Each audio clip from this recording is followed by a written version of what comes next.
Hi students, നമ്മൾ ഇന്നത്തെ topic റിഫ്രാക്ടറീസ് and glasses ആണ്. അതായത് റിഫ്രാക്ടറീസിനെയും ഗ്ലാസസിനെയും കുറിച്ചാണ് നമ്മൾ പറയാൻ പോകുന്നത്. ഗ്ലാസ് നമുക്ക് ഓൾമോസ്റ്റ് പരിചയമുള്ള വസ്തുവാണ്, പക്ഷെ റിഫ്രാക്ടറീസ് അത്രത്തോളം ഫെമിലിയർ അല്ല. റിഫ്രാക്ടറീസിനെ കുറിച്ചാണ് നമുക്ക് ഫസ്റ്റ് നമ്മൾ പറയാൻ പോകുന്നത്. റിഫ്രാക്ടറി എന്ന് പറഞ്ഞു കഴിഞ്ഞാല് എത്ര ടെമ്പറേച്ചർ, വളരെ കൂടിയ ടെമ്പറേച്ചറിലും വിസ്റ്റാൻഡ് ചെയ്ത് നിൽക്കാൻ പറ്റുന്ന വസ്തുക്കളാണ് റിഫ്രാക്ടറീസ് എന്ന് പറയുന്നത്.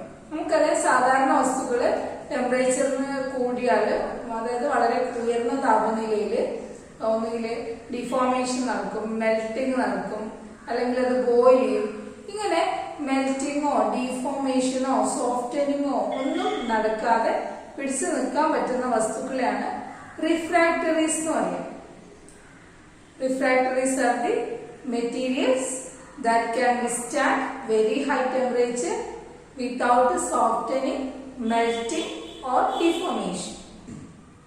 റിഫ്രാക്ടറീസിന്റെ യൂസ് വരുന്നത് സാധാരണയായിട്ട് ഇൻഡസ്ട്രീസിലാണ്. ഇൻഡസ്ട്രീസിൽ ബോയിലേഴ്സിന്റെ അതുപോലെ തന്നെ ഫർണസുകളൊക്കെ ഉള്ളിലുള്ള ലൈനിങ് ഉണ്ടാക്കാൻ വേണ്ടിയിട്ടാണ് റിഫ്രാക്ടറീസ് ഉപയോഗിക്കുന്നത്. ഓക്കെ, അപ്പോൾ റിഫ്രാക്ടറീസിന്റെ പ്രോപ്പർട്ടീസ് എന്തൊക്കെയാണെന്നാണ് നമ്മൾ ജസ്റ്റ് ഒന്ന് പറയാൻ പോകുന്നത്. അതായത് ഒരു വസ്തു നല്ല റിഫ്രാക്ടറി ആവണമെങ്കിൽ അതിന് ഹൈ റിഫ്രാക്ടറിനെസ് വേണം. റിഫ്രാക്ടറിനെസ് അതായത് വെരി ഹൈ ടെമ്പറേച്ചറിൽ വിസ്റ്റാൻഡ് ചെയ്യാനുള്ള കപ്പാസിറ്റി വേണം. വെരി ഹൈ ടെമ്പറേച്ചറിൽ മെൽറ്റ് ചെയ്യോ സോഫ്റ്റൻ ചെയ്യോ ഡിഫോർമേഷൻ നടക്കുകയോ ചെയ്യാണ്ട് വിസ്റ്റാൻഡ് ചെയ്യാനുള്ള കപ്പാസിറ്റി ഉള്ള വസ്തുക്കൾ മാത്രമേ നമ്മൾ റിഫ്രാക്ടറി ആയിട്ട് കണക്കാക്കൂ. പിന്നെ രണ്ടാമത്തെ ഒരു പ്രോപ്പർട്ടി എന്ന് പറഞ്ഞു കഴിഞ്ഞാല് തെർമൽ സ്പാലിംഗ് ലോ ആവണം. തെർമൽ സ്പാലിംഗ് എന്ന് പറഞ്ഞു കഴിഞ്ഞാല് നമുക്കറിയാം, മിക്കവാറും എല്ലാ വസ്തുക്കളും ചൂട് കൂടിക്കഴിഞ്ഞാല് ഒന്നുകിൽ ബ്രേക്ക് ചെയ്യും, പൊട്ടിപ്പോവും, അല്ലെങ്കിൽ പീലിംഗ് നടക്കും, അതായത് അതിൽ വിള്ളലുകൾ വരും. അപ്പൊ അങ്ങനെ ബ്രേക്കിങ്ങോ പീലിങ്ങോ ഒന്നും സംഭവിക്കാതെ പിടിച്ചു കഴിവുള്ള വസ്തുക്കളെയാണ് നമ്മൾ റിഫ്രാക്ടറി ആയിട്ട് സാധാരണ ഉപയോഗിക്കുന്നത്. ദെൻ മറ്റൊരു പ്രോപ്പർട്ടി എന്ന് പറഞ്ഞു കഴിഞ്ഞാല് റിഫ്രാക്ടറീസ് ഒക്കെ കെമിക്കലി ഇനേർട്ട് ആവണം. കെമിക്കൽ റിയാക്ഷനിലൊന്നും കൂടുതലായിട്ട് പങ്കെടുക്കുന്ന വസ്തുക്കളാണെങ്കിൽ അതിനൊന്നും നമ്മൾ റിഫ്രാക്ടറി ആയിട്ട് ഉപയോഗിക്കാൻ കഴിയില്ല. അതുപോലെ തന്നെ ഇലക്ട്രിക്കൽ കണ്ടക്ടിവിറ്റി വളരെ കുറവാണ്, അല്ലെങ്കിൽ ഉണ്ടാവാനേ പാടില്ല എന്ന് പറയാം. കെമിക്കൽ കണ്ടക്ടിവിറ്റി വളരെ കുറവുള്ള വസ്തുക്കളായിരിക്കും നമ്മൾ റിഫ്രാക്ടറി ആയിട്ട് ഉപയോഗിക്കുന്നത്. പിന്നെ തെർമൽ എക്സ്പാൻഷൻ കുറവായിരിക്കും. അതായത് ടെമ്പറേച്ചർ ചൂട് കൂടുമ്പോൾ വികസിക്കുക എന്നുള്ള സ്വഭാവം, അങ്ങനെ സ്വഭാവമുള്ള വസ്തുക്കളൊന്നും നമുക്ക് റിഫ്രാക്ടറി ആയിട്ട് ഉപയോഗിക്കാൻ പറ്റും. അപ്പൊ നമ്മുടെ മെറ്റീരിയൽസിന് ഹൈ റിഫ്രാക്ടറിനെസ് ഉണ്ടാവണം, തെർമൽ സ്പാലിംഗ് കുറവായിരിക്കണം, കെമിക്കലി ഇന്നേർട്ട് ആയിരിക്കണം, ഇലക്ട്രിക്കൽ കണ്ടക്ടിവിറ്റി കുറവായിരിക്കണം. ഇനി റിഫ്രാക്ടറീസിന്റെ ക്ലാസിഫിക്കേഷൻ ആണ്. റിഫ്രാക്ടറീസ് 3 ടൈപ്പാണുള്ളത്: acid refractories, base refractories and neutral റിഫ്രാക്ടറീസ്.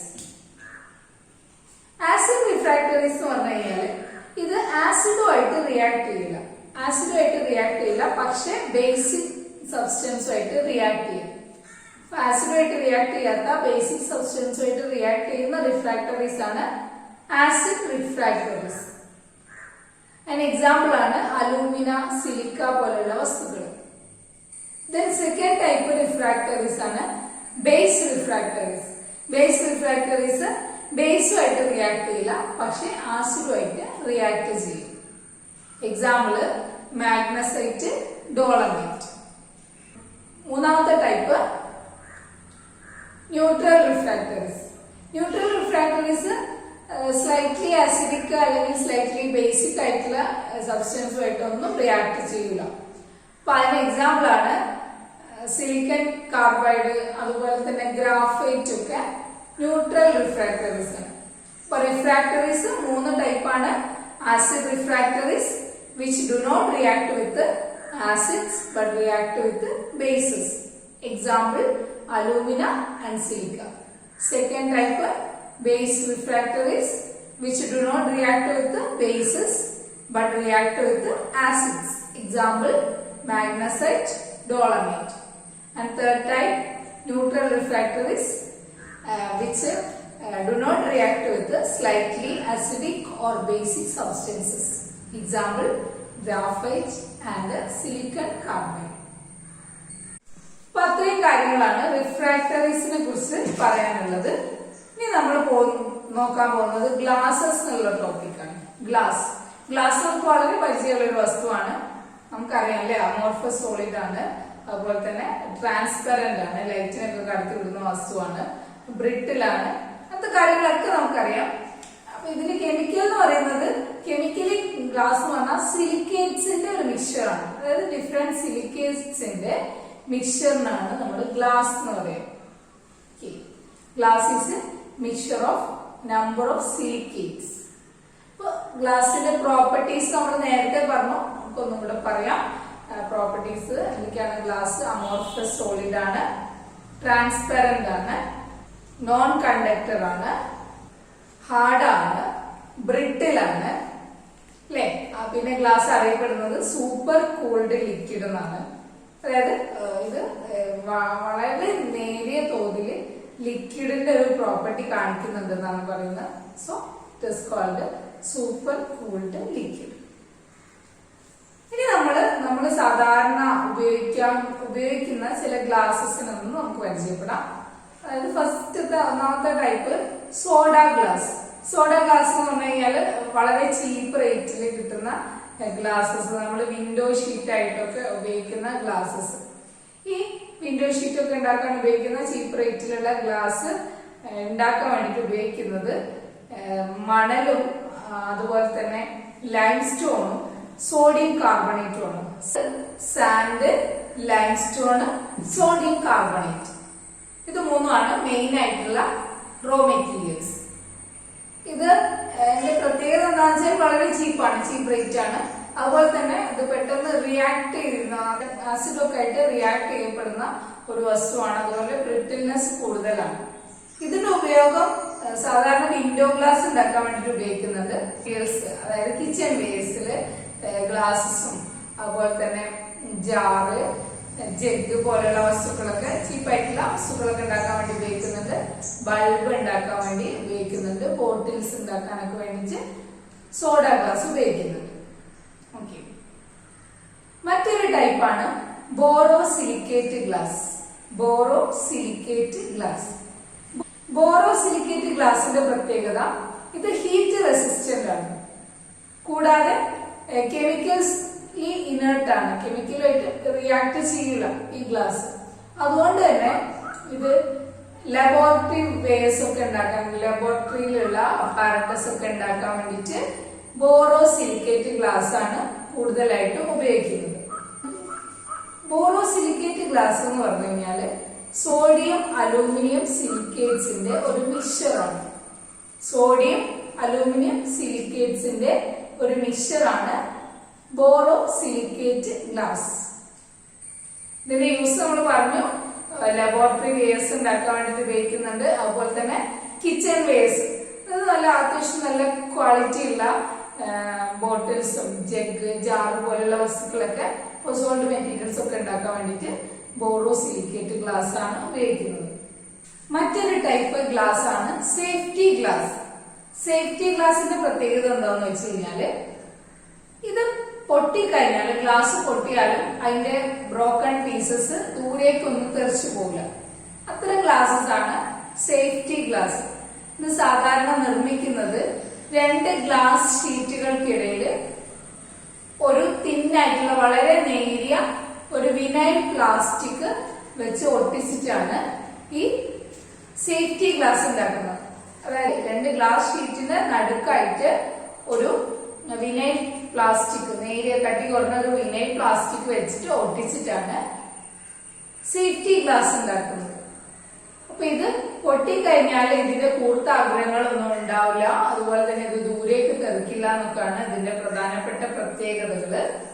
ഇത് സാധാരണയായിട്ട് ഉപയോഗിക്കുന്നത് വാഹനങ്ങളിലാണ്, automobiles and aeroplane windshield.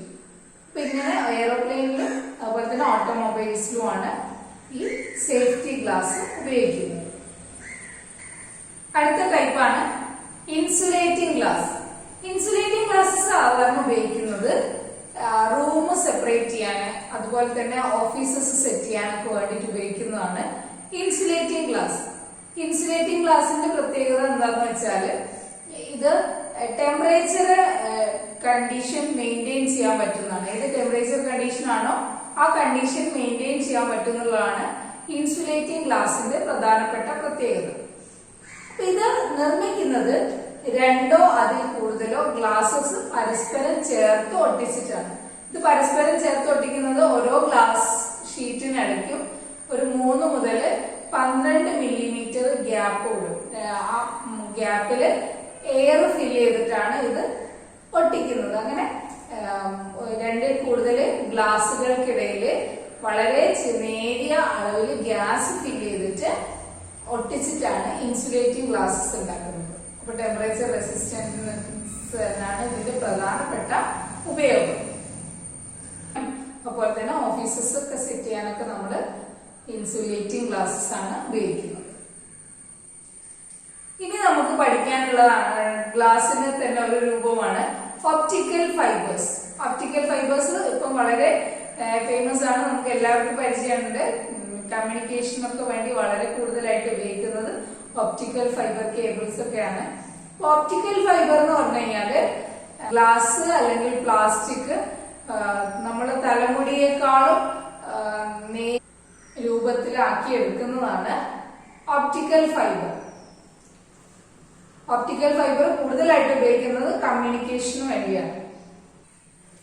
Optical ഫൈബേഴ്സിന് electro magnetic ഇന്റർഫിയറൻസിനെ resist ചെയ്യാനുള്ള കഴിവുണ്ട്. അതുപോലെ തന്നെ ഇതിന് ടോട്ടൽ ഇന്റേണൽ റിഫ്ലക്ഷൻ എന്നുള്ള കപ്പാസിറ്റി ഉണ്ട്. നമുക്കറിയാം ലൈറ്റിന്റെ ഒരു പ്രോപ്പർട്ടിയാണ് ടോട്ടൽ ഇന്റേണൽ റിഫ്ലക്ഷൻ.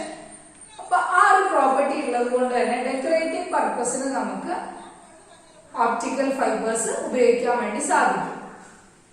ഇനി എന്തൊക്കെയാണ് ഒപ്റ്റിക്കൽ ഫൈബേഴ്സിന്റെ യൂസസ് നോക്കാം നമുക്ക്. മെഡിക്കൽ ഫീൽഡിൽ ഇതിന്റെ യൂസ് എന്ന് പറഞ്ഞു കഴിഞ്ഞാല് മെഡിക്കൽ ആപ്ലിക്കേഷൻസിലൊക്കെ ലൈറ്റ് ഗൈഡ് ആയിട്ട് ഉപയോഗിക്കുന്നുണ്ട്. പിന്നെ ഓപ്റ്റിക്കൽ ഫൈബേഴ്സ് ഇതിന് ലൈറ്റ് ഇലുമിനേഷൻ കപ്പാസിറ്റി ഉണ്ട്, ടോട്ടൽ ഇന്റേണൽ റിഫ്ലക്ഷൻ ഉള്ളത് കൊണ്ട്. അതുകൊണ്ട് തന്നെ ഡെക്കറേറ്റിംഗ് പർപ്പസിനും ഓപ്റ്റിക്കൽ ഫൈബേഴ്സ് ഉപയോഗിക്കുന്നത്. ഇതൊക്കെയാണ് ഓപ്റ്റിക്കൽ ഫൈബേഴ്സിന്റെ യൂസസ്. ഓക്കെ, അപ്പൊ ഇത്രയും കാര്യങ്ങളാണ് നമുക്ക് ഗ്ലാസസ് എന്നുള്ള ടോപ്പിക്കിൽ പറയാനുള്ളത്. Okay, thank you.